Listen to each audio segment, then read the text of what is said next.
This is the Raspberry Pi 4. Sorry about the audio in advance. It also doesn't come with heat sinks, I just happened to add those on. It also came in a kit called CanaKit. Here's a little bit of a case for it. Pretty simple, enough to build. You could snap this on top, but the case also has an optional fan. I twisted the cable so it wouldn't get stuck. I prefer the fan guard on towards the Pi because it is adding cool air instead of removing it, which I found tends to keep it a little bit cooler. Now, on the Raspberry Pi 4, there are two 5-volt pins. I will put up a little diagram. There's also two 3.3 volt pins, but I prefer the two 5-volt pins and ground. This fan runs at 5 volts.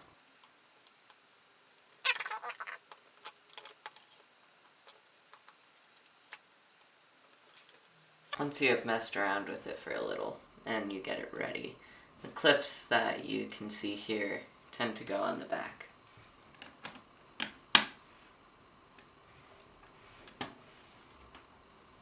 CanaKit, the manufacturer of this Raspberry Pi kit, happens to include a 32GB Samsung Evo card, pre-formatted.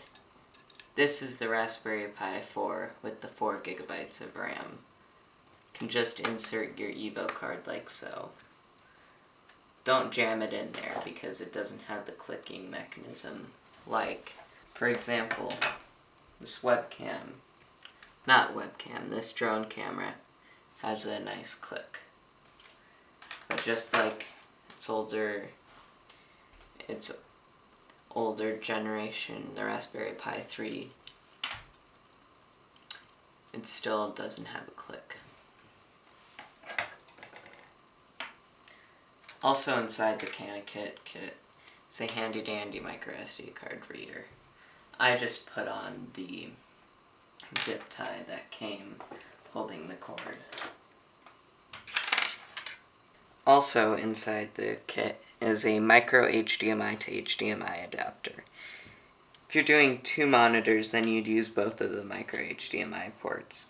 But if you're doing one monitor, you must plug it into HDMI 0 or the HDMI port closest to the USB-C port.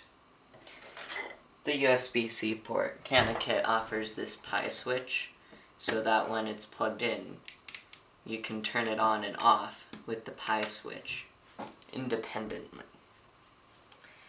Quick warning before we move on.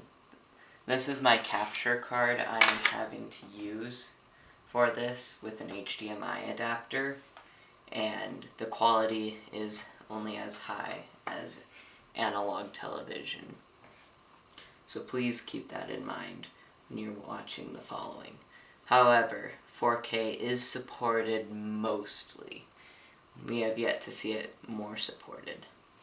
Another note on the CanaKit is that you have to use their power supply or any special power supply designed for the Raspberry Pi.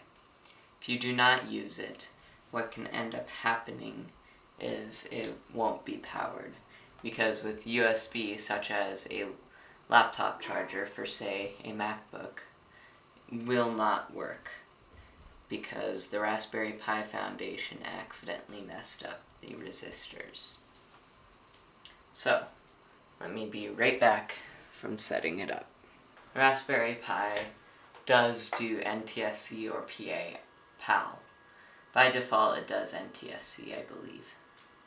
You can also see it likes to look really weird when it's in this. I've installed several different OSs, and it'll automatically boot.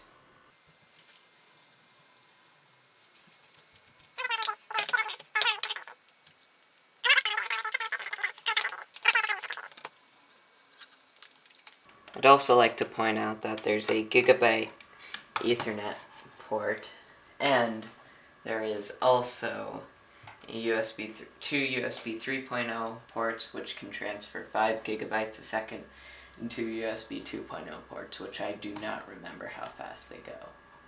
It comes with a lot of apps. Also an internet browser that is called Chromium. It's Google Chrome, but for a Raspberry Pi, and it was coded to work on a Raspberry Pi. When I pull up YouTube, it does work. It will pixelate the YouTube videos.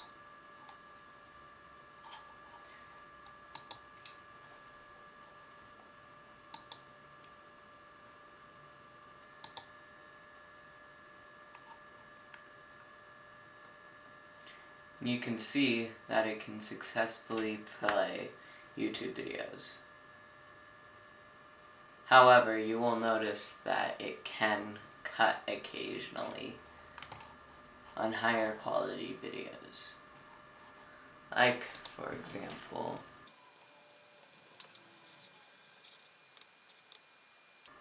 as you can see, it can play the video. The fan that is included is noisy and loud. However, you can disconnect it if you so choose. I'd also like to mention that the CPU gets really hot. This is streaming over Wi-Fi, however you can stream this over, not over Wi-Fi, but instead you can stream it over Ethernet, which it has.